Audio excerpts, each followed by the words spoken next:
Good evening. My name is Richard Escalante, and I am the chairperson of the Montclair Community Activities Commission and one of the hosts of this event. On behalf of the members of our members, I want to welcome all of you who are watching or attending in person to view the 2024 General Municipal Election Candidates Forum tonight. The purpose of tonight's event is to help you to become more informed about the candidates running for the city council seats. This event co-sponsors by the Montclair Community Activities Commission and Montclair Chamber of Commerce. Before we start this evening, I would like to mention that this year we offered 2 ways to submit your questions. Until noon yesterday, questions for the candidates were able to be submitted through the city website. At this time, questions can still be submitted if you are attending in person this evening. I would like to introduce our Community Activities Commissioners, Vice Chair Darlene Ferrar and Commissioner Hector Martinez, Lori Milheiser, Rosa Rangel, and Diane Wells. If you have a question and would like to ask the candidates, please raise your hand, and one of the commissioners will be happy to give you a question card and also retrieve it from you. We thank all of you who took the time to submit a question and want to remind you that due to the time constraints of the program, it is possible that not all questions submitted will be asked of the candidates. This is organized and structured and help us moderate tonight, and it's a pleasure to introduce a member of the Montclair Chamber of Commerce, Mr. Tim Walborn. Tim is a lifelong area resided and attended Chaffey High School and Cal Poly Pomona. He currently operates the Common Ground mediation and consulting firm advising small businesses and nonprofits. Tim has been serving the communities of Montclair and Ontario for over 17 years. He is currently a member of the past president of the Ontario Montclair Rotary Club and previously directed the local YMCA. Tim, we thank you and for being here with this evening to serve as the moderator of this event. Now I will turn the program over to you. Thank you, Richard. On behalf of the Montclair Chamber of Commerce, we'd like to welcome you tonight, all of the audience that are attending. I want to welcome the candidates and hope you all do well. And at this moment, I would like everyone to please stand for the Pledge of Allegiance, and which will be led by Community Activities Commission Vice Chair Darlene Ferrar.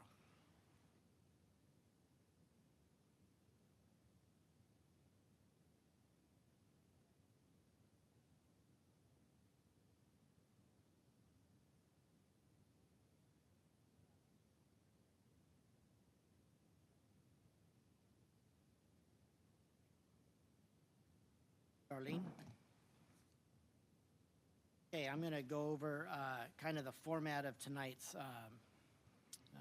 forum, and it's kind of a little lengthy, but we're just bear with us. Okay, so I'm going to be moderating 3 segments of the forum. Candidates will make an opening statement, followed by a question and answer period, and concluding with closing statements. All segments will be timed by our timekeeper, Community Activities Commission Vice Chair Darlene Ferraro, to my right. The forum will be taped and will air on the Government Access Channel, Channel 3, various days and times prior to the election.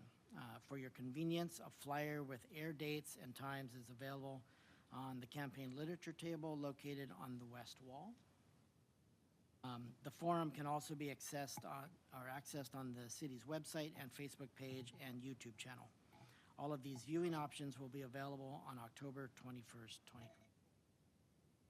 As you can see, the candidates who confirm their participation in this forum are seated at the dais. The seating arrangement for the candidates was determined by a random drawing earlier this evening. For opening statements, the rotation will be from east to west. We'll go this way. For the closing statements, the rotation will be from west to east, so we'll start with during the question and answer period, the rotation will be from east to west, beginning with one person west each new question. So I kind of rotate. Each candidate will have the opportunity to make a 3-minute opening statement. The structure and content of the opening statements are at the discretion of the candidate. A typical opening statement may include the following: candidate's qualification, why a candidate regards themselves as the best leadership choice for the office, issues important to the candidate, and visionary comments regarding the candidate's outlook for Montclair. Candidates may wish to highlight their public service to the community and make observations regarding the need to maintain the status quo, or may want to make observations regarding their perceived need to change the established order. Each candidate will be advised when his or her opening statement is approaching the time limit and when their time is over. Each candidate should make concluding comments when the 1-minute remaining sign is held. After the completion of all opening statements, candidates will respond to written questions that have been submitted. Questions may be addressed to the candidates in writing only. Members of the live audience, you guys here tonight, will have an opportunity to prepare questions during the opening comments. So if you wish to have a question, you please raise your hand. Community Action Committee will get hard and get it submitted. Representatives of the Montclair Committee, Activities Commission, will collect the questions. Questions will be reviewed for the purpose of appropriateness and to eliminate duplications. Acceptable questions are those that have to do with a candidate's qualifications, experience, character, integrity, and honesty as they relate to the role and duties of being a city council member. As the moderator, I will address those questions to candidates. I will present questions to candidates in the following manner. 1, questions of general interest and concern will be presented to all candidates. 2, general questions will be randomly selected or can be directed toward a specific candidate. And 3, questions that have been submitted for a specific candidate may be selected and asked of that candidate. Each candidate will have 2 minutes to respond. This is the process designed for this forum, and there will be no deviation format. Following the question and answer period, each candidate will have the opportunity to make a 3-minute closing statement. The structure and content of the closing statements are at the discretion of each candidate. A typical closing statement may include the following: rebuttal comments, re-emphasis of a previous discussion, and the responsibility to vote. Each candidate will be advised when their closing statement is approaching the 1-minute mark. The candidate should then make concluding comments. All right, we ready to roll? All right. So we're going to begin with our opening statements. And Mrs. Raft, you get to start. You've got. Thank you very much. I do apologize. I have had a very bad cold for 3 weeks, so it starts to fade, or if I start coughing, you'll have to excuse me, but for those that don't know me, I was elected to our council in 1992 and served 28 years. I retired at the end of December 2020, after 28 years. I thought I would be giving another person the chance to serve our great city, and I decided to retire at that time. But unfortunately, little did I know this change would prove disruptive and cost the city thus far over $700,000. And it's not over yet. I consider myself lucky, as so many people have told me that they want me back on the council. The Daily Bulletin wrote an article about me several years back, and they stated, and I quote, this is their words, not mine: I was the most physically responsible government leader in the Inland Empire. I was and still am very proud of that title. I have always tried to live up to that title in everything I do and will continue to do so. I want to bring that physical discipline back to the city, particularly during a time when Montclair as a community is transforming and building out. This is a very important election this year, starting with who will be our president all the way down to your city council. asking you to return me to the council to bring back order, loyalty, and most of all, respect to our city. I am very proud of our residents, our city, and grateful to be a part of it. I am asking that you help me to restore dignity and honor to our community, return physical integrity and effective oversight to the City Council, and allow me to work with our City Council colleagues who have fought so hard to protect Montclair's employees from inappropriate behavior and provide for interest of our residents. In short, I ask that you return me to the Montclair City Council so that together we can renew our commitment to all of these aspects. I'm proud of Montclair and our residents and grateful to share with you the responsibility to build on our success and expand our horizons. I have now served on the vector control for the San Bernardino area for 11 years now, and I'm very proud of that, and it's been very helpful to the residents, and I look forward to continue hopefully serving longer time on that committee, on that board. Thank you. Thank you very much.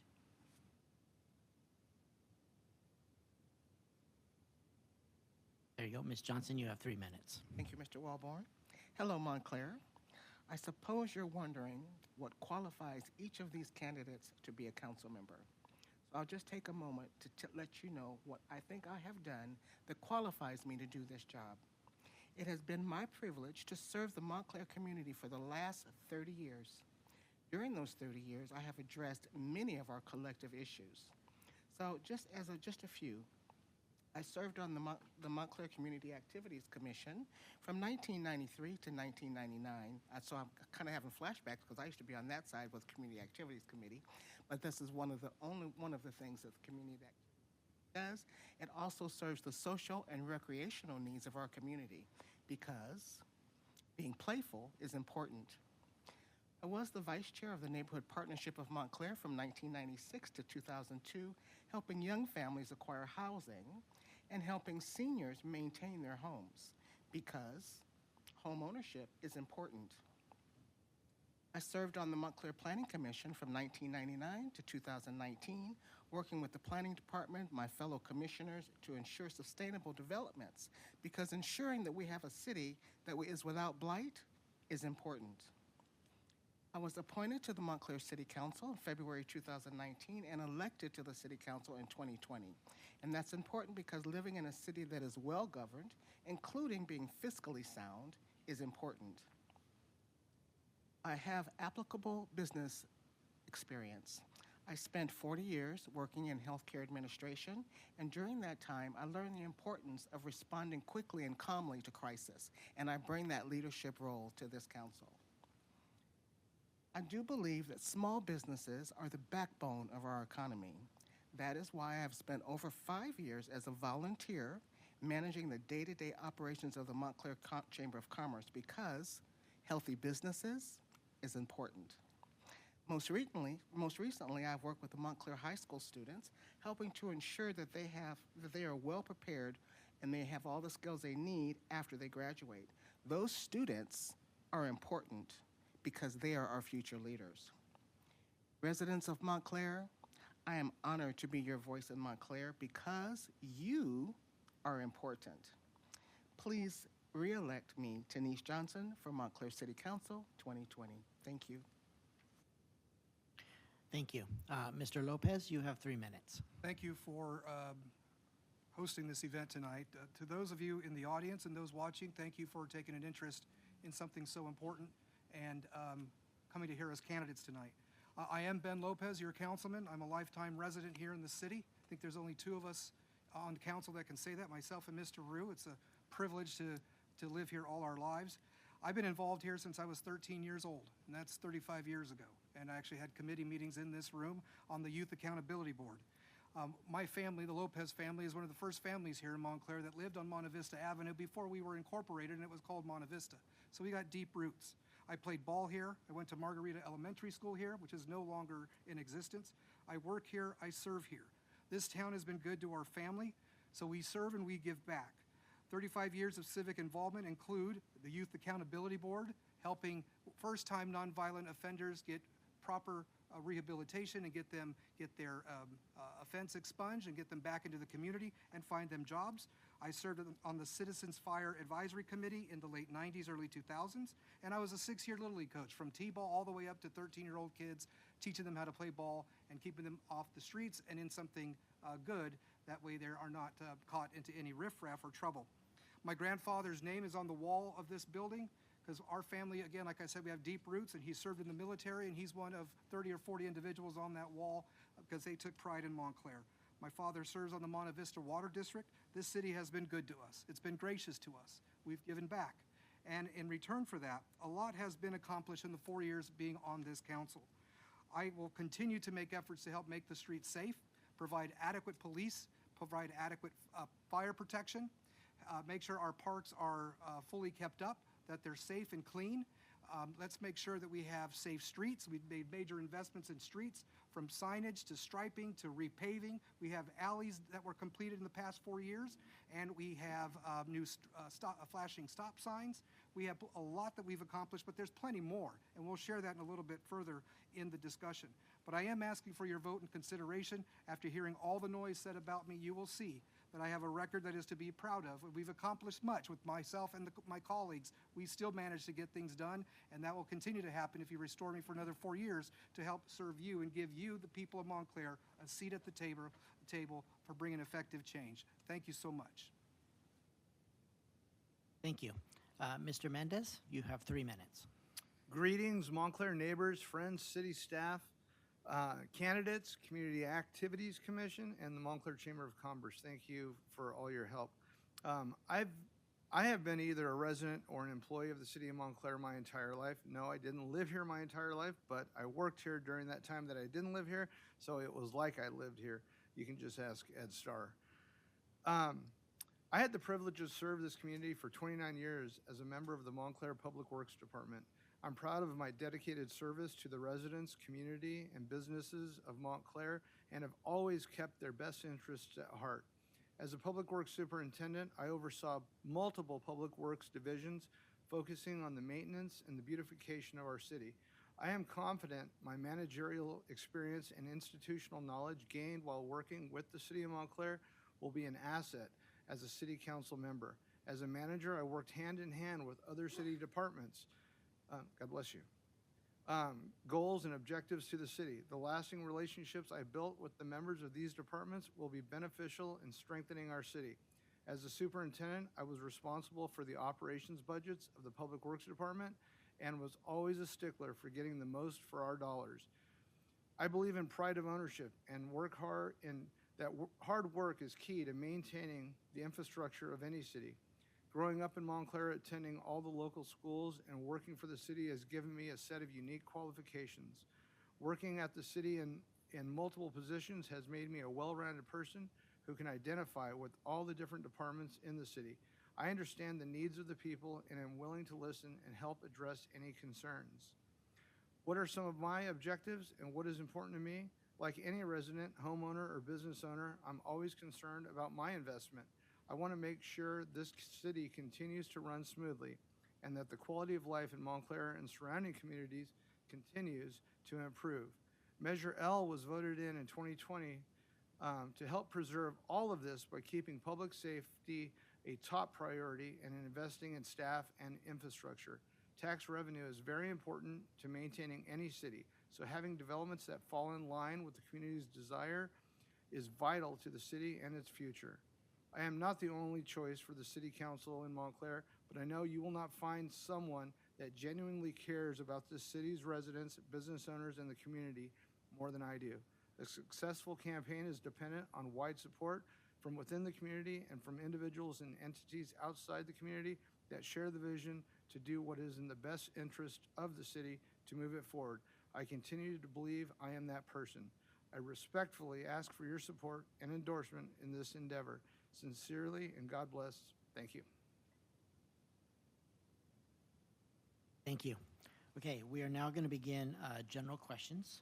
You have 2 minutes to answer those questions. I'm going to begin right here with Mrs. Raft, and then we will go from east to west, And then the next set, we'll start with Ms. Tenice, then after that, Mr. Lopez, then Mr. Mendez. All get a chance to answer the same questions, unless a specific question in that round comes up. So, beginning, Mrs. Raft, homelessness remains a serious crisis nationally, regionally, and within Montclair and neighboring communities. As such, it crosses borders, is not unique to any one city, and requires concerted state and regional efforts to address.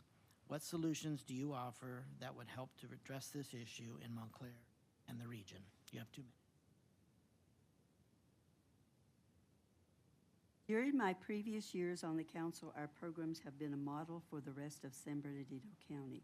They have been designed to assist people that have lost their home.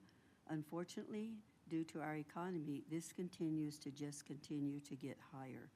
But our programs are designed to help those that want and need help by providing outreach help, including programs that address housing, substance abuse, mental health, medical support, personnel hygiene, economic assistance.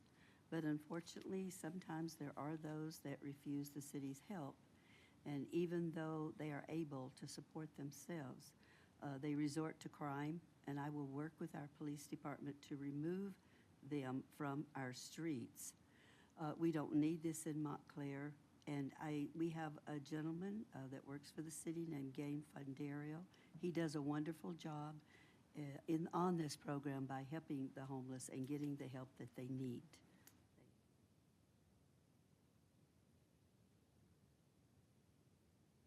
Thank you. Okay, Johnson. Homelessness remains a serious crisis nationally, regionally, and within Montclair and neighboring communities. As such, it crosses borders, is not unique to any one city, and requires concerted state and regional efforts to address. What solutions do you offer that would help to address this issue in Montclair and the region? So I am pretty proud of our homeless outreach program. You will notice that when you go into some cities, there are some homeless encampments, and you don't see those here in Montclair. And the reason that you don't see them is because we have such a robust homeless program. So I will let you know that anybody who wants to be housed in Montclair can be housed in a day. And an example that I will tell you is I was feeding the seniors during COVID.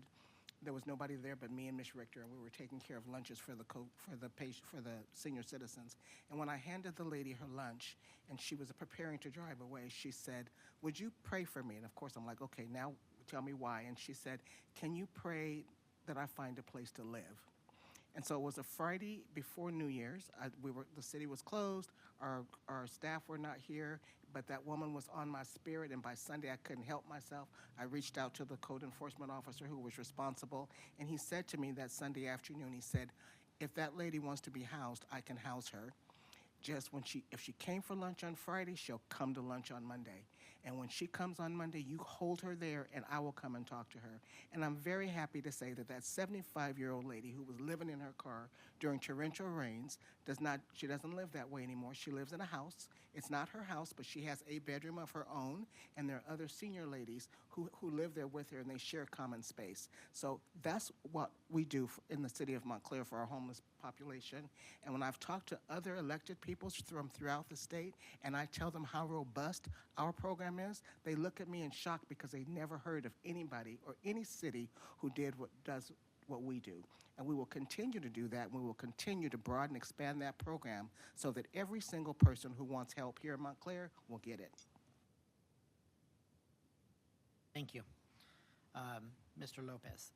Homelessness remains a serious crisis nationally, regionally, and within Montclair and neighboring communities. As such, it crosses borders, is not unique to any one city, and requires concerted state and regional efforts to address. What solutions do you offer that would help to address this issue in Montclair? The question itself is a correct statement. This is not unique to any other region. It is uniform basically through this region, throughout the state and the country. What we have done is, and what I supported and voted for, was staff brought to us a recommendation of allocating $700,000 for homeless advocacy, a new item in the budget, thank you, Mr. City Manager, to coordinate with nonprofits. And to that end, council approved, and I voted for, The homes on Central and San Bernardino on the northeast corner were purchased by the city. One of those homes will be converted into a homeless advocacy one-stop shop, if you will, where Montclair nonprofits will be able to come in and coordinate and help provide homeless with the wraparound services that they need. In addition to that, there is currently discussion with the county proposal for those cities west of the 15 freeway, so about 15 cities, would join together to provide one housing location where it would provide services for a variety of residents that are found throughout the region. So it's a regional center that would do everything for them, including job training and getting them the services they need and housed. But also, something I'm in favor of, and I think my colleague Bill Rue is providing veterans housing here in the city. There are the tiny homes project that is done in El Monte, I believe, by Senator Rubio, that is working and it's successful. If we can replicate that here, we could at least provide shelter to our homeless, our veteran homeless as a start, and it's something that we should consider doing. Thank you. Great, thank you. Okay, Mr. Mendez. Homelessness remains a serious crisis nationally, regionally within Montclair. As such, it crosses borders, is not unique to any one city. Requires a concerted state and regional effort. What solutions do you offer that would help to address the issue in Montclair and the region? Well, as you mentioned, it's not unique to Montclair. It's unique to everywhere. And I know with the 2028 Olympics coming to Los Angeles in 4 years, there's going to be a lot of change happening. And LA is going to want to clean up their city just because of all the visitors coming in. So we're going to have probably a lot more numbers of homeless coming to outside communities like Montclair. But I know that our city, the city of Montclair, has always been very proactive with code enforcement, going out and talking to the homeless, working with the homeless, cleaning up encampments, saving their stuff whenever they're displaced. We would save all of their belongings for a certain amount of days, whatever the county required. So we did a lot for the homeless, and we continue to do a lot for the homeless. But I believe that, in this next year, we'll see a lot of changes happening.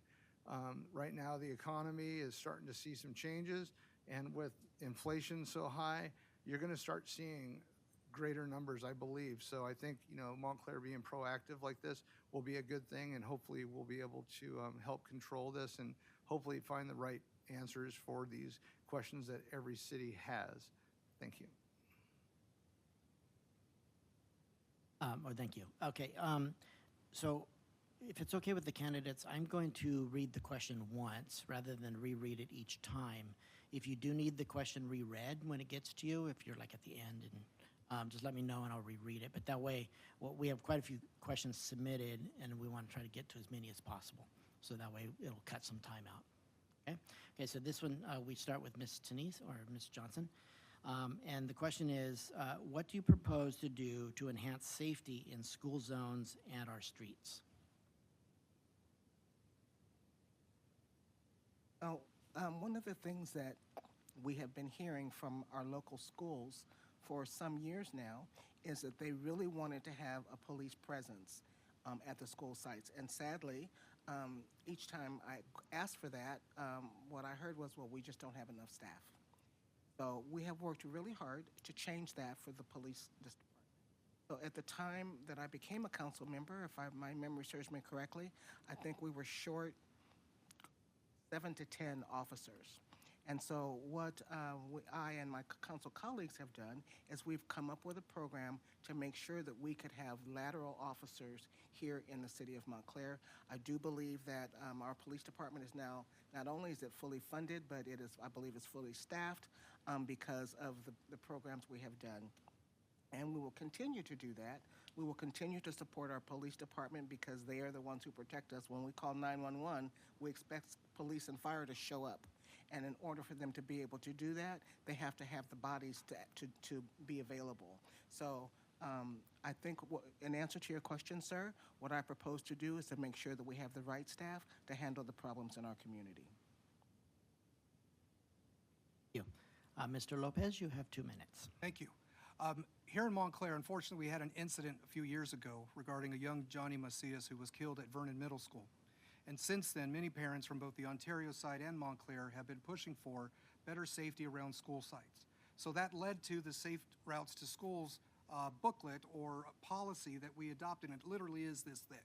And in it is detailed plans on how to enhance every school site and highly trafficked streets.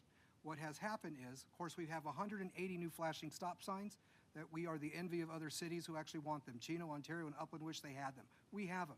And that was to enhance the visibility and reminding folks to slow down, stop, look for pedestrians. But in addition to that, just March of this year, the council approved $634,000 to implement safety improvements near Montclair High, Monte Vista Elementary, and Montera Elementary. That is better striping, brighter striping, wider accessibility for students to get to the streets, putting the stop cars a little bit further from intersections so the impact to pedestrians is limited.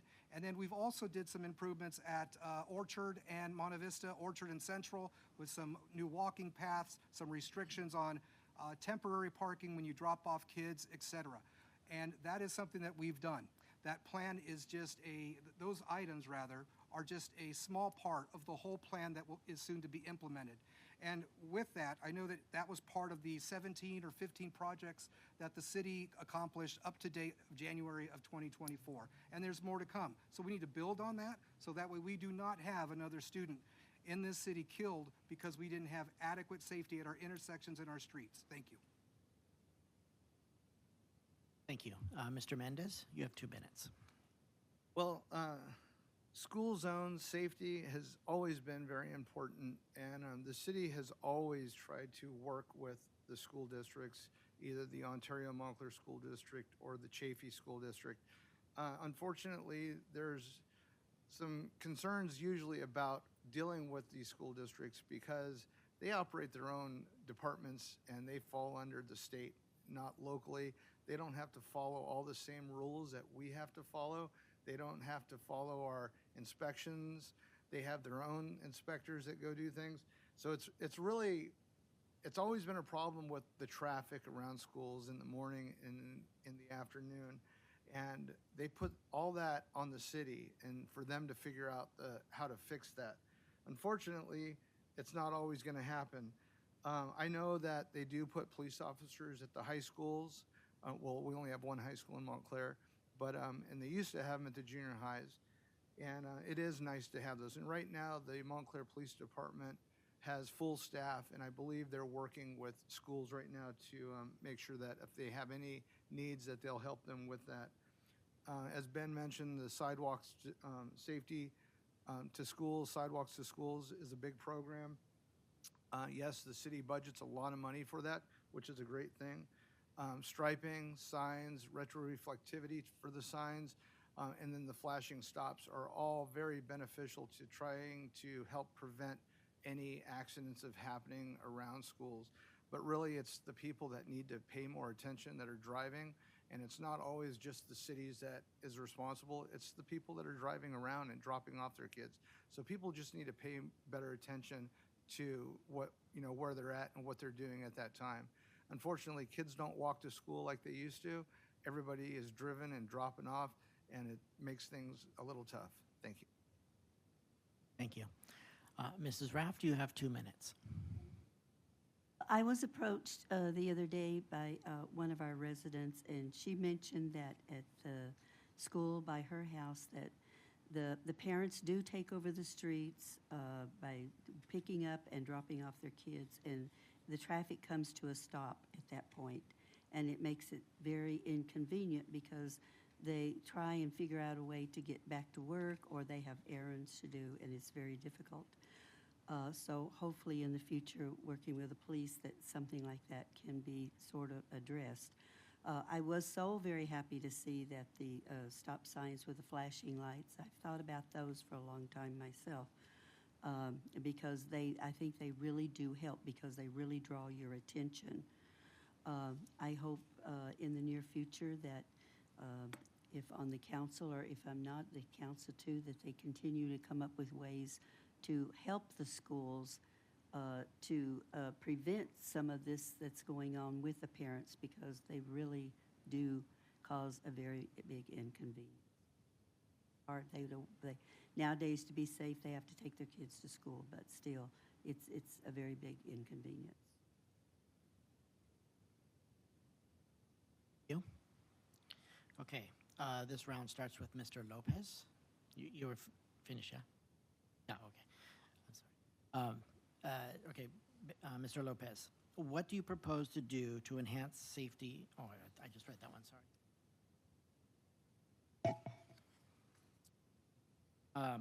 Okay, are you in favor of injecting the city into international issues unrelated to city business?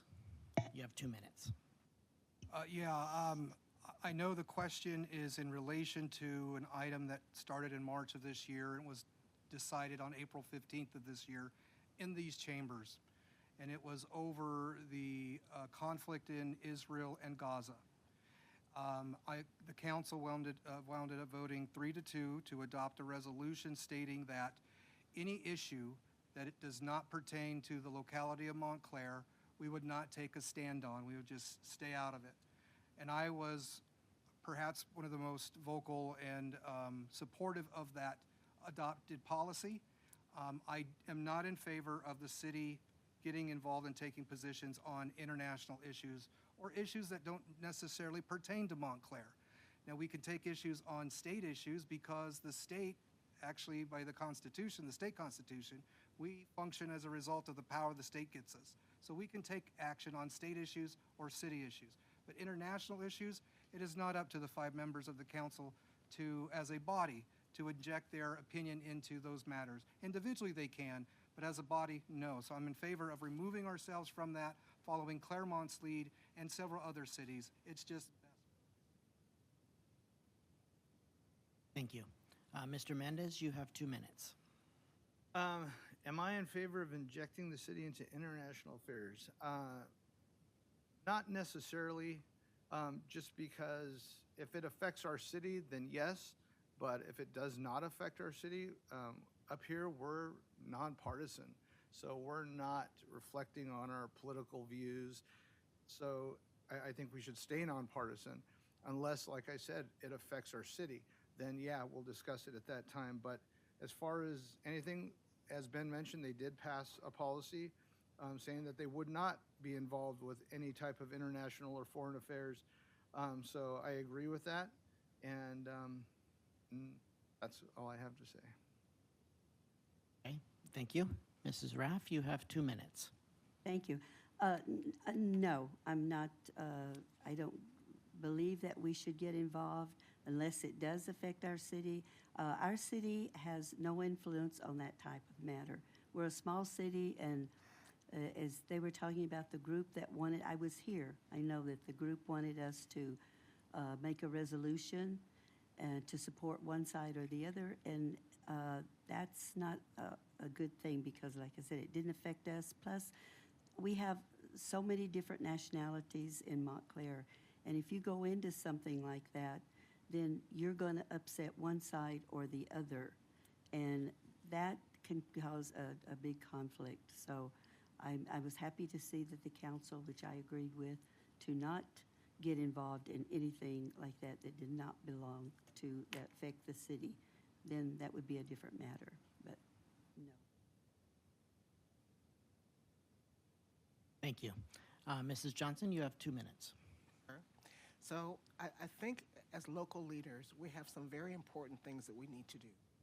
We need to talk to the residents who are here in Montclair and see what's important to them. So when they're concerned about potholes and safety and other things, that's what we should be talking about. That's what we're elected to do, is to serve the people of Montclair. And quite frankly, I don't think we should even have discussions about what's happening in some other country. When we had people here who really wanted a resolution, one of the things I said is, we can do that if that's what you want to do, it's the voice of the people, but it is an exercise in futility. So if the President of the United States of America cannot effect change, what do you think a handful of council people somewhere in Southern California is going to do? That's not our business. Our business is the residents of Montclair. We need to take care of what's important to them here in this city, public safety and safe streets and, access to housing. Those things are important to the residents of Montclair. And what happens in some other country, quite frankly, is not our business. That's for the leaders in that country to decide. It is not for us. Thank you, Mr. Thank you. Okay, so this round starts with Mr. Mendez. Do you support term limits? If yes, why? And if no, why?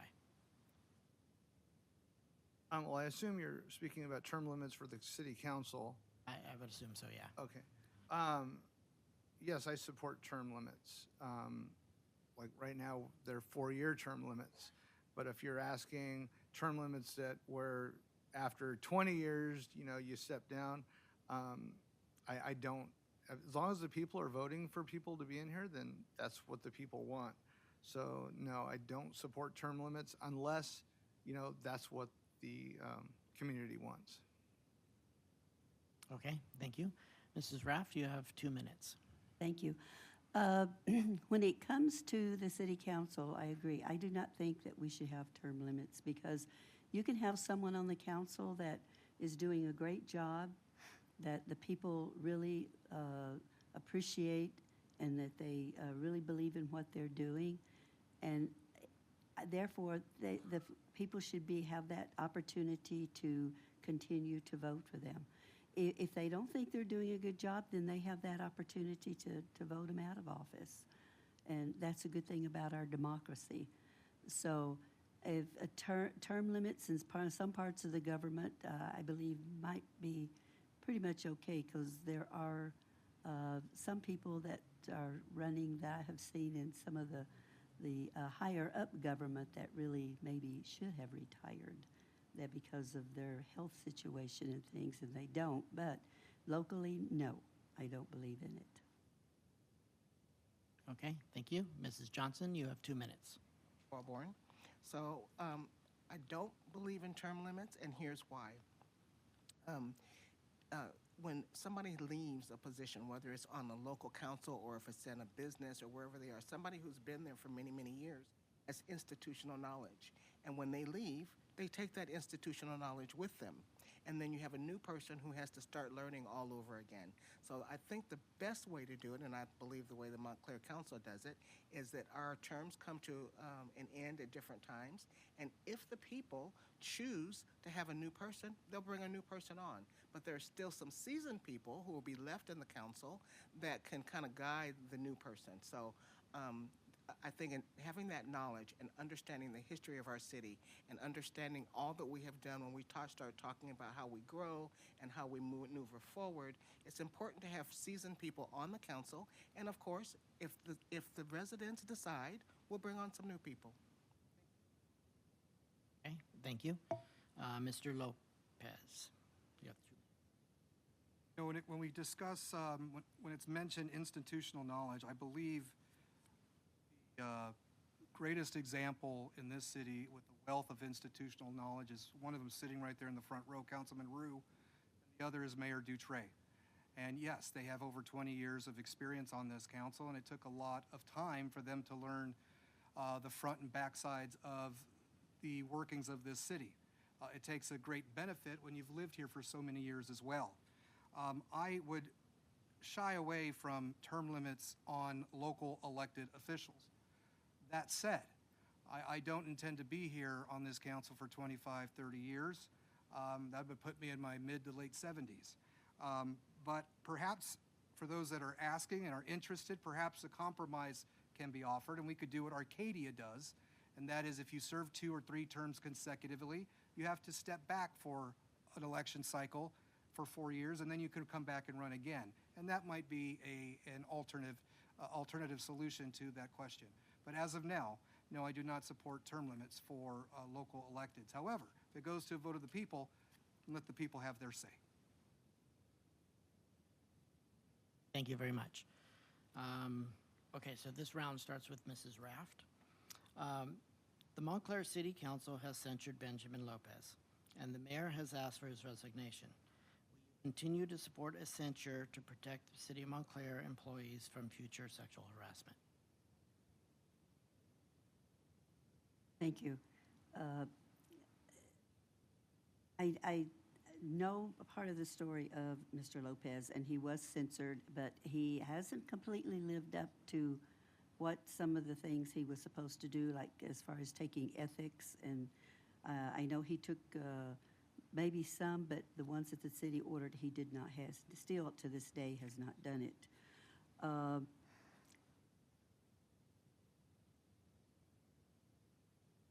You know, you cannot, our city, the ethics of our city, it comes at risk when you have someone that's on the council that turns around and does something that they really should not have done. I mean, I think most people on the council know that you can't do certain things with employees, or you have to watch, you have to be careful when you're on the council when it comes to reacting with other people in the city. You have to keep it professional, and you have to abide by the rules. You have to learn all the ethics. And if you're on the council, you have to take that every 4 years. And I think most of us that have been there for a while, we know what we are supposed to do and what not.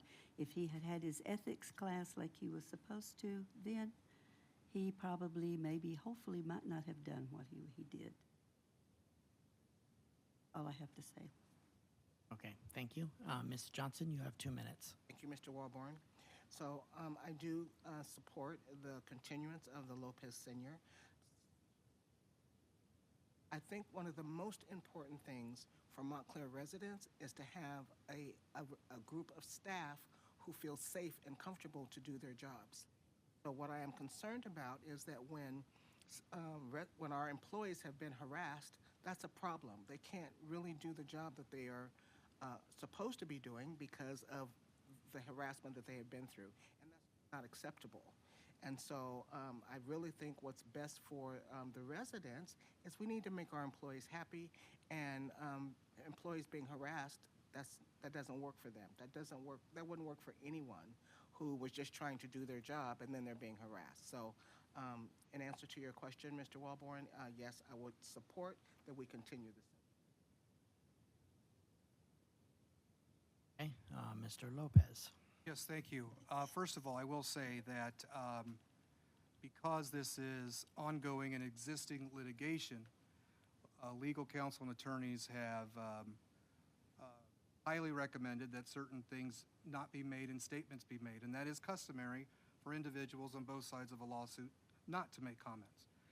But I will say this, because it has been expressed by attorneys that have represented me both in court and in submitted documents, that the purported $750,000 that was expended for attorneys' fees and legal fees by the city was a bit premature.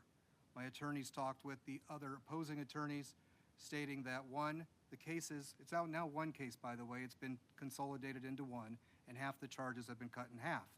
That said, the cases have not gone to trial, and there have not been any court orders by any judge throughout this circumstance.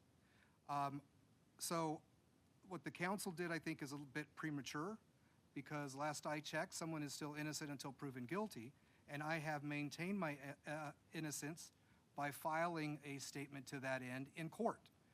Beyond that, I cannot get into details very much, because that could then be used in court. And so attorneys advise both parties to not discuss matters in any other setting. So that is where I am with that. My colleagues did what they did. I don't hold any ill will against them. And I still view them as friends. And that being said, we have still managed to get things accomplished despite the distraction. And by the way, the judge in that case in November of 2023, when asked if they wanted these cases before the trial, he called them political, and that I feel they are. Thank you. Mr. Mendez, you have 2 minutes. Can you repeat the question, please? Sure. The Montclair City Council has censured Benjamin Lopez, and the mayor has asked for his resignation. Will you continue to support, or if you are elected, will you continue to support the censure to protect the City of Montclair employees? Are you able to discuss why he was censured? The questions, protect City of Montclair employees from future sexual harassment. I don't know the exact details, and I honestly haven't really got into everything. I've heard things, and I haven't been privy to probably certain meetings that have been behind closed doors to hear what's going on. So I don't really have, I can't make an official statement about it. But if all the council are supporting that censure, then they obviously have, made a decision based on what they've read. So with that, I really, unless I knew everything about it, I wouldn't want to make that type of a decision right at this time. Okay, thank you.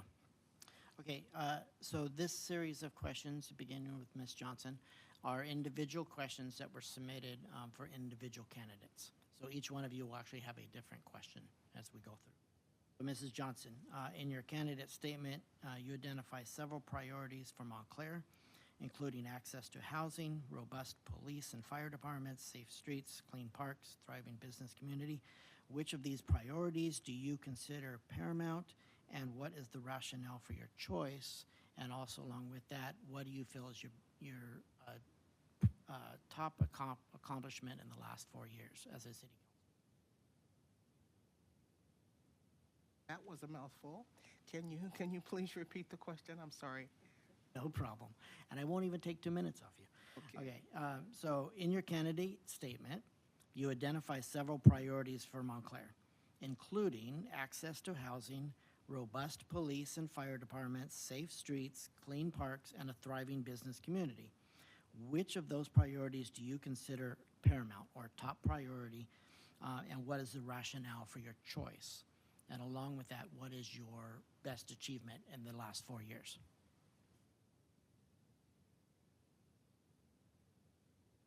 All right, thank you for repeating that for me, Mr. Walborn. So if I had all of those things that I talked about, housing, policing, safe streets, all of that is important. But if I had to pick just one, I'd have to say housing. And I'm really proud of the city of Montclair, because if you drive down the streets in Montclair and you look from one house to the other, you can't tell which house is where a millionaire lives, and right next door there's a low-income person, and then right next door there's a moderate-income person. And that is because the city of Montclair for decades now has been providing housing for low-income people. And I think of all of these things are important, but if a person is unhoused, none of that works for them. They don't feel like they have safe policing because they're on the street. They don't think that the streets are safe because they try to go to sleep and somebody's robbing them. Housing is the most important thing. People need shelter, and which, as I said earlier, I'm so happy that we are able to house people in a day if they need to do it. Here's what my best achievement is, and I did not do it alone, but I'm really proud of it. Whenever there is a violent death in the city of Montclair, the council members are notified. And there was a period of time when there were several people who had, on separate incidents, who stepped out into an intersection and were hit by a car, and not all of them survived. And so there was one of our meetings when we were preparing for the budget, and I said to my colleagues, before we approve this budget, we really have to put those flashing signs, because when the people who hit the pedestrians were asked, they said, I didn't see the sign. So we had to take away their ability to say that, and I'm really glad that my council members agreed with my motion, and we moved forward to putting those flashing signs to keep people safe. And I'll say really quick, because I know my time is up, I talked to a couple of people, and the gentleman was saying, but why did Montclair spend all that money for those flashing signs? And my response was, how much does a life cost? Okay, thank you very much. Okay, Mr. Lopez, I have 3 questions that are all very similar in nature, and they're related to the censure and to the lawsuit and to the cost of the lawsuit. And the overriding question is, given that and the cost to the city, why are you considering running for re-election at this time? Well, the honest truth is because I am entitled to run and seek reelection. You got to remember, folks, these matters are a civil matter. They're not a criminal matter in court. There's been no crime committed. It is a civil tort, meaning there is an alleged wrong and there is a seeking of a financial remedy to that wrong. In those matters, individuals are not guilty. They have every right to function in their capacities. And even if a court ruled against the person that is being accused, not lose rights and privileges, there is a judgment against him. That's how the system works. I'm running again, though, because I'm not going to let accusations against me stop me from doing my job, serving the people, continue to provide service to residents, continue to vote on their behalf, continue to defend taxpayers in this city, property rights of residents in this city, continue to help businesses thrive, to make sure we have more police to keep you safe, more firemen to answer your 911 call, better streets so you can drive safely without potholes, more stop signs so other residents that travel through are safe just like our residents are, and that we have the money to make sure that our town is solvent so we pay our debts and obligations to our employees and we keep everything afloat. That's why I'm running. We've been able to do it for the past 4 years, despite the noise and accusations, and I would love the honor and privilege to continue serving you, despite all the noise and the accusations. Thank you. Thank you. Okay, Mr. Mendez, if elected to the City Council, you would have served only 1 year of your 4-year term on the Planning Commission. How do you respond to concerns that you are using the Planning Commission as a convenient stepping stone to a higher office, rather than committing to complete your full term as a Planning Commissioner? Furthermore, what contributions did you make to the city as a Planning Commissioner, and how do you help to make Montclair a better community? Well, first off, I interviewed for the Planning Commission, and I did not sign up to have a stepping stone. I signed up because I was asked to, because they felt that my institutional knowledge of 29 years working for the city, understanding construction and development, and everything there is to know about the city was important enough that they thought that I would be a good person for that position. It was actually asked of me in my interview, if I were to get appointed to the Planning Commission and I became a council member, would I step down? And at that time I told him, yes, I would.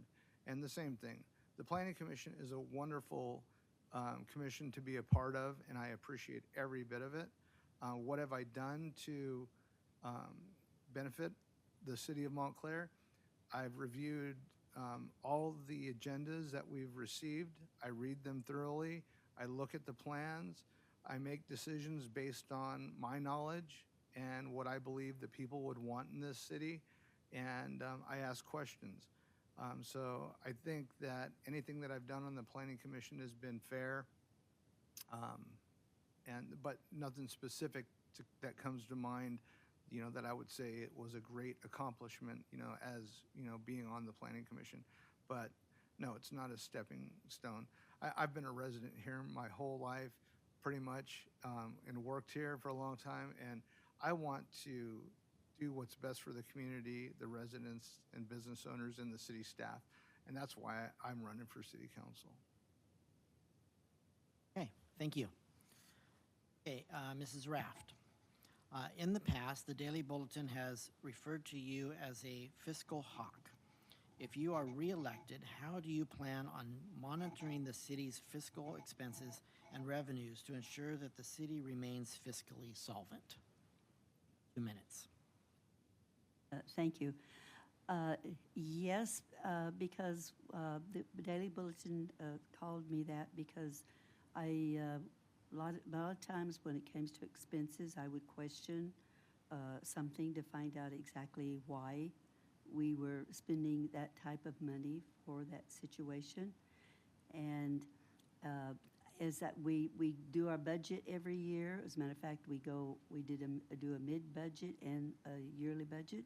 and I read it thoroughly and see where the expenses are going. And if there is something that I think that is not, that needs a question, I would question it.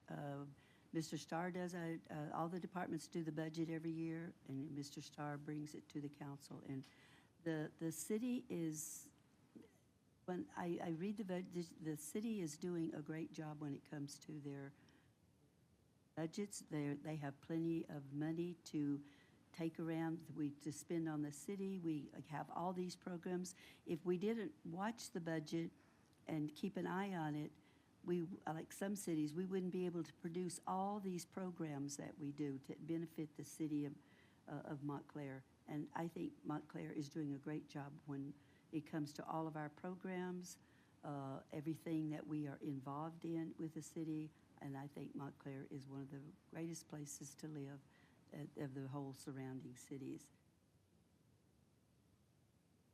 Great, thank you. Okay, we're going to do one more round of individual questions, and this time we'll be starting with Mr. Lopez, and it's a follow-up to the last question. Many residents within the city feel that you cannot be trusted on the city council meetings, representing the city, et cetera. What is your plan to regain that trust? And is Your last part, the mic cut out. sorry, on you. I'm sorry. And is it possible? I absolutely think it is possible. You know, many of the residents that I have spoken to, a lot of them don't even know that these lawsuits and these accusations exist. It is being fueled by a handful of individuals sympathetic to the accusations that have never liked me 4 years ago and probably will never like me for my beliefs, positions, and who I am. And that's fine. But I will appeal to everyone in the middle and to every other Montclair resident and family and ask you for that trust and ask you to look at my votes and my record the past 4 years and what's been accomplished all throughout for the past 3.5 years with this cloud hanging over that was brought up. I have very much so conducted myself professionally. You can ask every other single city employee. You can ask every resident. Go to those Little League mom and dads that I've coached their kids and ask them how I was. I treat everyone with dignity and respect, even those that disagree with me and have a differing opinion. You know, this is a melting pot of ideas and nationalities and cultures in this town, and they're all to be elevated and respected. And that being said, I was the one that brought forward the anti-hate resolution and policy on this council, and it was expanded to include a wide variety of protections, and I voted for it because it was the right thing to do, and I would continue to do that again. Show me one example where I have displayed any type of hate from this dais or even in a private conversation with anyone on the street. I guarantee you I have not. I have respected people even if they disagreed with me or I them, because they command that respect, and I will continue to do so. And I will continue to fight for every resident, whether they voted for me or not, and that's my pledge. Thank you. Okay, Mr. Mendez. In your candidate statement, you noted that your 29 years of employment with the City of Montclair would enhance future decision-making if you're elected. Given your experience, what changes or improvements do you envision for the community? Additionally, considering the need to maintain fiscal stability, how do you propose to implement your ideas? Well, first off, fiscal, with Measure L and the 1% increase, I believe we started out with about an $8 million funding, and I believe in the 425 budget, they are expecting 11.2 million that they will receive for that 1%. That money was put there for public safety and other departments and city infrastructure. So there's a lot of money there, as I believe Carolyn mentioned and Tenice has mentioned, and everybody up here. There is definitely enough funding to do things. Yes, you have to go through the budget and decide what is best, you know, for that fiscal year. What are we going to spend this money on? But without looking at everything, I can't give you, detailed answers. But I would tell you that to start off, I would want to have each department have some type of a class or a one-on-one to talk about what their departments are doing, so that way they could be held accountable or be more fiscal responsible, so we know what everybody's doing. And then it would just help with the residents being able to call in, knowing what each department does. I think there needs to be these types of programs that are done, one with police, one with fire, code enforcement. People just don't know who to call anymore for what. Public Works, people may want to know about trees or sewers, what Human Services does, all the programs that they have, senior programs, youth programs. But I just would want to look into all the different departments and divisions before I could make most of my decisions or choices. Thank you. Okay, Mrs. Raft, you retired from the City Council after 28 years of service. What else do you can hope to accomplish by running this next time? Okay. I would like to be involved in implementing the general plan update for the city. Also, I want to be involved in adoption of the commercial cannabis ordinance that will regulate recreational and medicinal cannabis, one that protects our children for sure, and from the marketing of it, and defeat illegal cannabis operations, at the same time creating more revenue for the city to help programs for the community and public safety, which is very important. Cooperation with the Montclair Chamber of Commerce and with small business administrations, promote programs through Economic Development Agency that can create partnerships that secure grants, loans, and assistance programs to help Montclair small businesses. The Chamber has connections with people that can advise and help see this happen. Continue my advocacy for individuals and families to secure their right to live without judgment. Continue to promote development in Montclair with quality housing and business in the city's transit district for the future arrival of the Gold Line light rail system, hoping it will be in the near future. Make sure that bond funds and grants are used to repave our streets, Montclair streets and roads, making sure they're safe for adults, children, and cyclists. Basically, these are the things that I have thought about that I would like to accomplish. And I also want to ensure that Montclair provides safe routes to school for the children. Make sure we continue the large number of programs and activities we offer through our Human Service Department that benefit people of all ages, that gained regional reputation and the best in the area. We may be small, but we're like 5.1 miles, but to be a small city, I think Montclair gives more opportunities than any. Thank you. Okay, Mrs. Johnson, in your candidate statement, you mentioned 3 decades of involvement in promoting access to housing, addressing social and recreational needs, and enhancing infrastructure and public safety. Could you elaborate on your specific contributions in those areas? Thank you, Mr. Walborn. Well, in those areas, for example, when I was on the Neighborhood Partnership Housing Services Board of Directors, the way that we handled access to housing is, back then we still had redevelopment funds, and we were able to use those redevelopment funds to help people get access to housing, people who needed help with down payment assistance. And then we also had programs, the Montclair Partnership of Montclair did. We had programs for senior citizens because, for example, little widow ladies can't paint their own houses. And so every year we had a paint-a-thon where we painted several houses throughout this community. Some of them don't know how to put on deadbolts or do small construction projects of their house, and Neighborhood Partnership of Montclair helped them do that. some of the things that I think I might be missing something, but so that's what Neighborhood Partnership of Montclair did. The Community Activities Community Commission, as you heard earlier today, took care of recreational and social needs, including community benefit funding for those businesses who provide services to our Montclair community. And on the Planning Commission, it's really important for all the 20 years I spent on the Planning Commission, and some of those years as a leader. We need to make sure that our community has everything we need, but it has to have the same look. So, for example, you can't put a petting zoo next in a residential neighborhood. And so holding the reins on what kinds of things people could put where, I think is really important so that our city looks as well as it does. You can go into some cities and there's, you know, they've got flashing lights like they're in Vegas or something, and they've got all these businesses mixed up, and people aren't as comfortable. There's something about connecting with your neighbors in a small neighborhood and working closely with your neighborhood to make sure that everybody in that neighborhood is safe.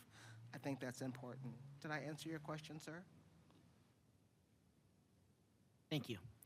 Okay, this round is the same question for everybody, and we're starting with Mr. Mendez. Will you oppose any effort to make the city council a full-time council with full-time pay? Well, I don't know. First I've heard about it. Don't know why we would need to be full-time. You know, as mentioned, we're only 5.5 square miles, and we have staff that covers every department here, you know, that does all the work for us to look into things, and then we just review and read what their staff recommendations are and make our decisions based on those types of agenda reports. And I don't think there's enough on the agenda to, you know, constitute all of us working full time, you know. So I would have to see why somebody believes that this would require a full-time position for 5 people up here to be paid probably a lot of money.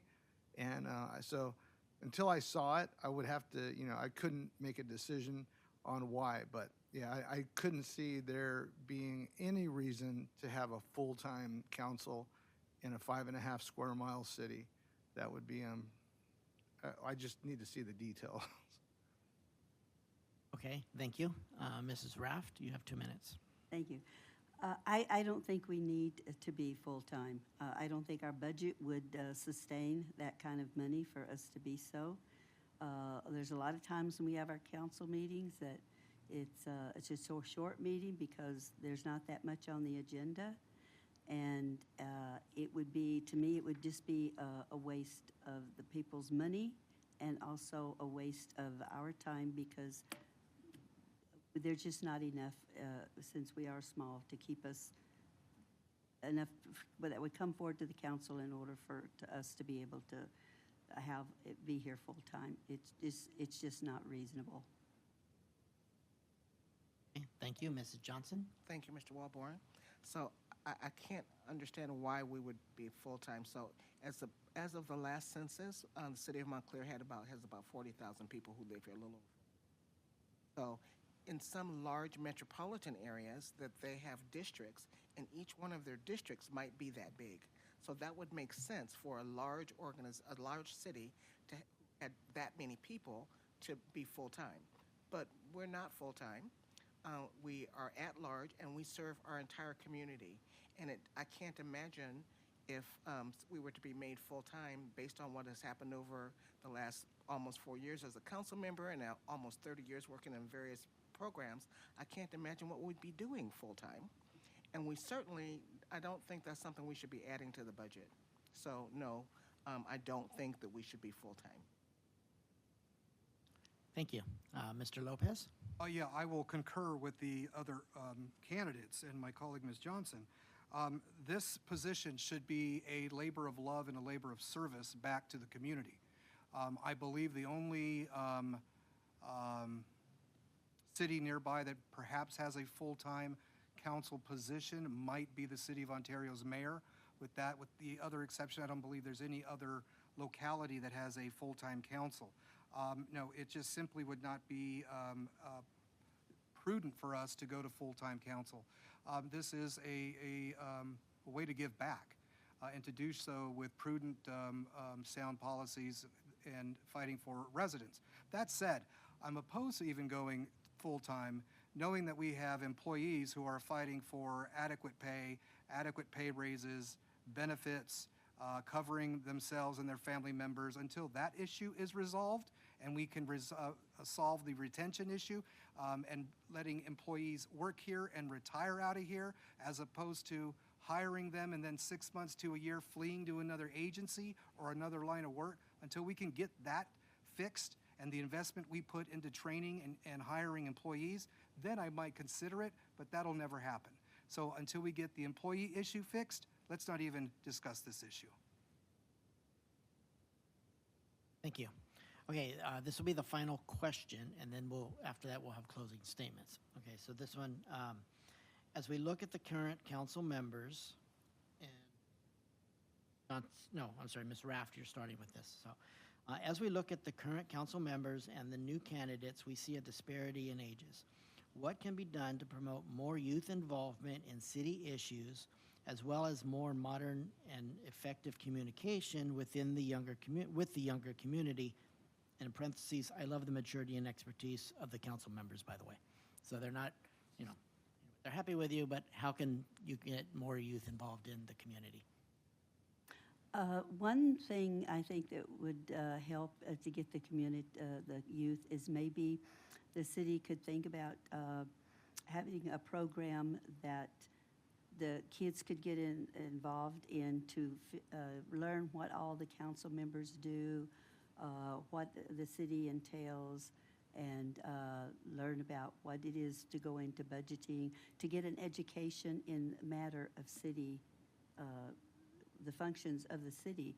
And if they join that and they come and listen, then they may get more involved in wanting to be like, I love to see the youth get involved. I've said it many times. I'd like to see more of them get involved with the city so that in the future they could run for council, because we could use their youth, their expertise.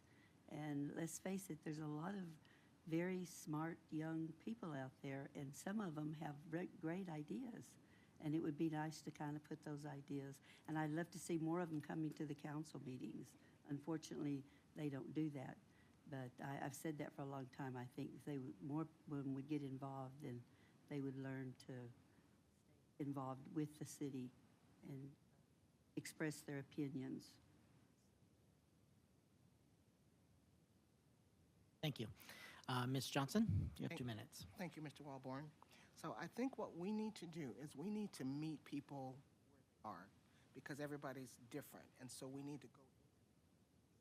So there's room for all of us at the table. So a couple of things that I think that I've done that are important is I spend a lot of time in the senior center hanging out with seniors, but I also spend some time with students, not necessarily here in council chambers, but I go into the high school where they are and talk about things that can benefit their future. And so that's how you get young people to come on board, because you have to go to where they are. And I always say, particularly when I hear people who are my age and older talk about, well, these young folks, they can't do anything and they're no good and blah, blah, blah. But here's what I think I know. All of us have a mindset that's special. So as an older person, I think I can do some things that young people cannot. Like, for example, I can bake bread from scratch. And that's fine, but somebody who's in their early 20s or 30s, they can do something that I can't do. So while I'm sitting there waiting for the yeast to rise with my bread, that young person will whip out their cell phone, find the nearest bakery, have 2 loaves of bread delivered and a dozen cupcakes within an hour. So there's space for everybody. Everybody has something to do. And I know that I'm sure I'm not alone, that there are some of us, when we've had our cell phones for a long time, we can't figure out what to do. What do you do? Give it to a young person. They know what to do with it. They'll teach you how to do it. So in answer to your question, we need to meet people where they are. We should have no expectation that they're going to just suddenly out of the blue come to us. We need to go to them and collaborate with them and see what their thoughts are. What do they think their needs are? What do they think should be different? That's our job, to be the voice of the people, to listen to them and respond to what they said. Thank you. Mr. Lopez, you have 2 minutes. Could you please repeat the question? Sure. As we look at the current council members and the new candidates, we see a disparity in ages. What can be done to promote more youth involvement in city issues, as well as more modern and effective communication with the younger community? Well, with respect to communication, I believe the city has been great in increasing its presence via Instagram and Facebook. And there have been a younger generation engaging the city in those formats. Perhaps they don't go to the website. We don't see them here in council chambers. I do believe that more of them are watching online, and they watch the council meetings after the fact when they're posted. I do believe, though, that this council is very much more reflective of a changing city. If you recall, this council was perhaps of an age of 70 and over for a while, a long time. Montclair's demographics have changed. The average median age is 35 to 40. The median income is $59,000 to $60,000. We have a council member representing the millennial age, and we have some representing an older generation on this council. It is a nice mixture representing the city. That being said, it is even diverse by way of race. We never had a more diverse council than we have now. And we've had a diverse field of candidates run in 2018, 2020, 2022, and even now. So that is progress in and of itself without some form of government mandate or some threat of a lawsuit that we aren't being diverse enough or giving communities an opportunity to get elected. It's happening here in Montclair. We should be proud of that. And I know I am, and I'm thankful for the opportunity for being the first male Latino elected to this council, just like my father was the first ever male Latino elected, or Latino period, elected to Monte Vista Water District. It's not something we wear on our sleeve, but we're very grateful for that and mindful of that, and we represent people accordingly. Thank you. Mr. Mendez, you have 2 minutes. All right, well, I got a feeling somebody's calling me old, and I don't take that lightly. I'm just reading the cards, sir. I feel very youthful myself. I still ride BMX bikes, or people say kids bikes. I ride skateboards. I still play Monopoly. I don't know. I think we're talking about ways of thinking. I believe in 2022 that same question came up, and I believe Carissa at that time was 32, I think, and she had talked about that she was the medium age, and it made me feel bad. I was like, man, I didn't realize I was that old, I guess. And I don't know. I mean, I think if there's somebody who's younger and they want to be on the council, more power to them. Get out there, go knock on doors, go meet people. This is open to anybody. And so if there's somebody, I don't think we need to make a bill or a resolution to say we should have younger people. It should be, who the people want to be sitting up here. So until, we see that, then we'll be there. But I don't feel like I'm old. So don't bury me yet. Thank you. We don't have any plans of doing that tonight. So, okay, it is now time for our closing statements from our candidates. Each one of you have 3 minutes to convince the voters to vote for you. That's what you're here for. And so, Mr. Mendez, we will start with you, and you have 3 minutes. All right. Well, in closing, I would again like to thank the Montclair neighbors, friends, city staff, candidates, Community Activities Commission, and the Montclair Chamber of Commerce for either working to put on this great candidate forum or for attending and showing support. I would also like to thank my son, Wyland, for attending. Thank you for your support, son. He'll be getting married in March of next year to his lovely fiancée, Maya. If elected to the City of Montclair City Council, I would work hard to provide serious consideration on all city issues and concerns that affect the community and its visitors. I want to see where the city is focused and what their long-term goals are. I want to help improve streets and walkways throughout the community. I would like to see businesses partner with community groups to help them move forward with leadership, involvement, and participation. I want to see the youth given more options to spend their time being creative, physically active, and building friendships in a safe and secure environment. I want to work with homeowners to help improve their properties, to beautify their neighborhoods, and help to clean up blight and unwanted trash. When communities come together, much more is possible. The reaction of these actions is threefold: safer streets, quality of life, and increased value in your investment. I understand not everybody can spend big dollars to make their properties look great, but we can all maintain what we have with more effort and hard work. Nothing comes easy. We must all work for it. Montclair needs to get back to being a leader that is respected by its neighboring cities and its constituents, rather than just accept where we are on the list. Montclair needs to have a value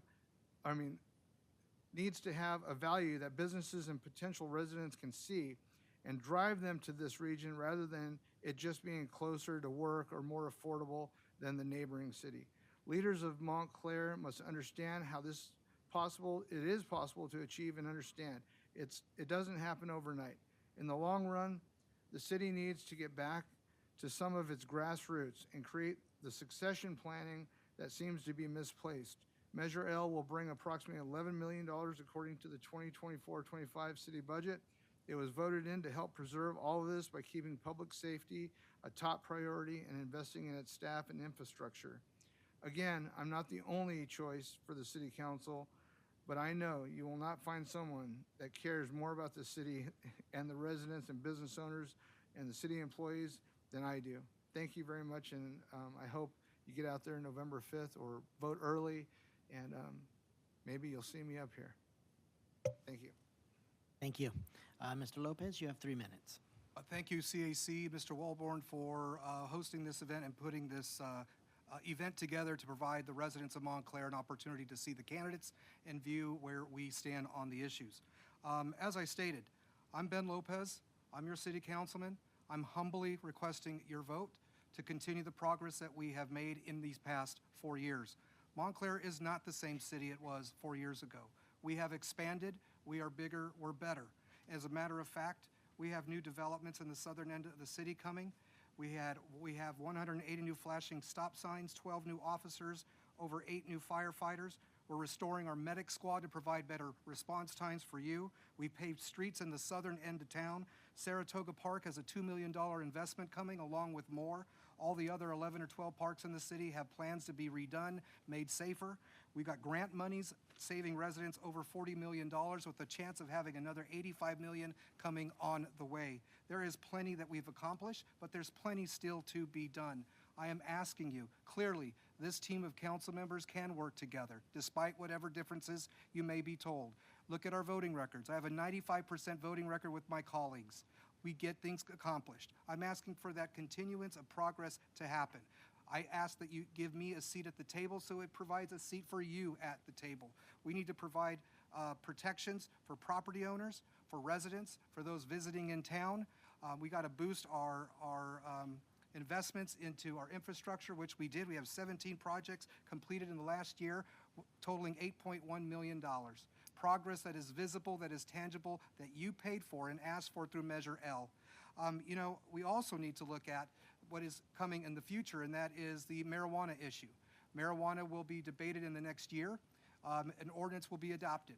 We need to get commitments from the marijuana businesses that may be doing business here, if they would be willing to invest money back into the community. We need, just like we did with the warehouse folks, I asked the warehouse folks if they'd be willing to do a 10% hire of Montclair people at their establishment. They agreed to do that voluntarily. We need those types of policies done so Montclair folks can get jobs here, work here, live here, eat here, sleep here. And that's why I'm fighting for you. Folks, I hope whatever anyone else may say about me, I hope you will remember that I appealed to your best hopes and not your worst fears, to your confidence rather than your doubts. I will also say, we cannot look into the rearview mirror for yesterday's solutions for Montclair's progress to come. I'm kindly asking you for the vote to stay on this council for another 4 years to work with my colleagues to continue moving Montclair forward. Thank you, God bless you, and don't forget to vote. Thank you. Ms. Tenice, you have 3 minutes. Thank you, sir. Well, residents of Montclair, It's been an interesting evening. Thank you all for being here, and thank you to those of you who are watching on YouTube or however you access this. I'm really grateful to see each and every one of you. So, but here's what I think you need to know as a resident of Montclair. You should have certain expectations of your council members. And so what you need to know is what we've already done, and rather than what we think might happen maybe.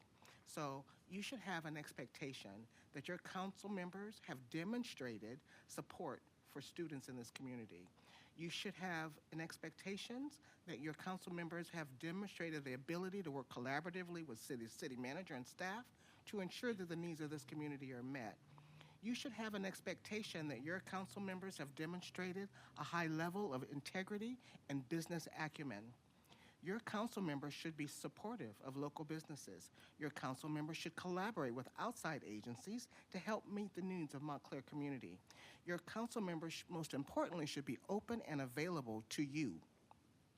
It has been my privilege to be your voice in Montclair for the last 30 years to address the needs of the Montclair residents. And I want to let you know that I'm the only candidate here that was named Montclair Woman of the Year. And I got that recognition from a congresswoman based on my many years of dedicated service to this community. So I'm proud to be here with the Montclair family, and I urge you to re-elect me, Tenice Johnson, from Montclair City Council. Thank you. Mrs. Raft, you have 3 minutes. Thank you. Thank you, CAC, Mr. Walborn, and everyone here that's there to listen to us as well as home. During my years on the Montclair City Council, I helped to promote development of the first in the nation sponsored scholarship program for students to transition from Montclair High School to Chaffey College. That has served thousands of students, and it covers 2 years of their education, and that includes books and parking. These students have achieved career success in all kinds of fields, making a higher education rate in San Bernardino County. I am hoping we can expand on that participation over the years. Many of the students would not have been able to get this education if it not for this program. Many parents have thanked me for giving their kids this opportunity. When you look around Montclair, you see rebuilding occurring and ongoing. Montclair is adding new parks, improving existing ones, new housing developments, commercial industrial buildings are going up in our city. Roads have been improved and repaved. Montclair has achieved extraordinary success. Most of this starting during the time I was on the City Council, including extension of the goal line to come to our trans center. Just as I did in the past, I did and will continue to support the efforts making Montclair a city to be proud of, a part to call it home and call it mine and your home. I love Montclair and all the things it has to offer and the people that live here. There is no comparison when it comes to Montclair in 1984 to this day when it comes to crime. 1984 is when I first came to Montclair.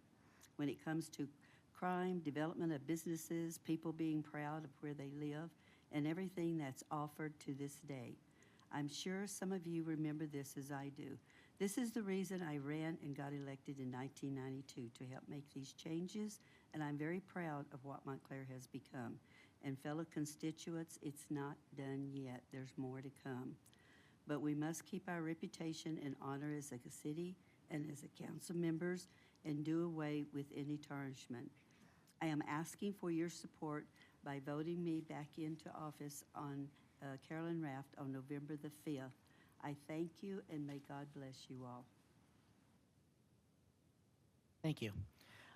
Okay, at this point, I would like to thank the candidates for showing up tonight and answering the questions from the people you represent and the people you make decisions for. I thank you for answering those honestly and openly as you possibly can. And it was very entertaining and well done. I want to also thank the audience tonight. I think, I could be wrong, but this was probably the most amount of written in questions we've had at any forum that at least I've done over the last couple sessions. So thank you for your participation because it means a lot to be able for the candidates to answer questions that are concerning you. I know we didn't get to all of them. I try to consolidate as many as possible. and get to the ones that were probably more pressing than others. And so thank you again for your participation tonight. Want to remind everybody to get out there and vote on November 5th. Your vote counts. And so every vote's out there, and get there and vote now if you can, or I don't know when it starts, but I should know that, right? But anyways, vote when you can, and vote on the 5th. And so make sure you get that in.